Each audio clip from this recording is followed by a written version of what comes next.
ஆமாமா இந்த வாட்டி யாருக்கு ஓட்டு போட போற? உங்க அப்பாக்கு தான். ஏய் எங்க அப்பா நிக்கவே இல்லடா. உட்காந்துக்கிறாரா? ஏதாச்சும் சம்பந்தம் பேசு. மாமா காசை வாங்கிட்டு ஓட்டை போட்டுறாங்க.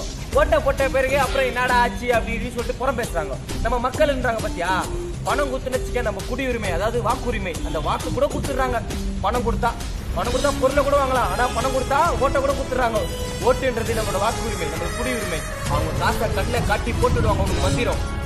அந்த பேச்சை கேட்டு நீ போடுவா அவங்களுக்கு ஓட்டு, அதுதான் அவங்க தந்திரம். போன வருஷம் நடந்த சம்பவம் அவங்களுக்கு ஈஸியா மறந்துடும். இதுக்காடா வாங்கி கொடுத்தாரு காந்தி உனக்கு சுதந்திரம். போடுற மை கூட 5 நாள் 3 நாள் அழிஞ்சிரும். ஆனா உங்க தலையெழுத்து 5 வருஷத்துல அழியும் பாரு. அப்ப யோசிச்சு இல்ல, ஒரு காரியத்தை செய்யும் போது யோசிச்சுட்டு செய்யுங்க, செஞ்சதுக்கு அப்புறம் யோசிக்காதீங்க. இப்ப எல்லாருக்கும் சின்ன வயசுல ஓட்டு எப்படி போடணும்னு சொல்லி தருவாங்க. ஆனா இப்போ ஓட்டு யாருக்கு போடணும்னு கற்று தராங்க நம்மளுக்கு. நீ ஓட்டு போடுறது உன்னோட உரிமை, ஆனா அதை காசை வாங்கிட்டு போட்டா நீ அவங்களுக்கு அடிமை. ஓட்டு போடுங்க, நேர்மையான நிலையான ஆட்சி.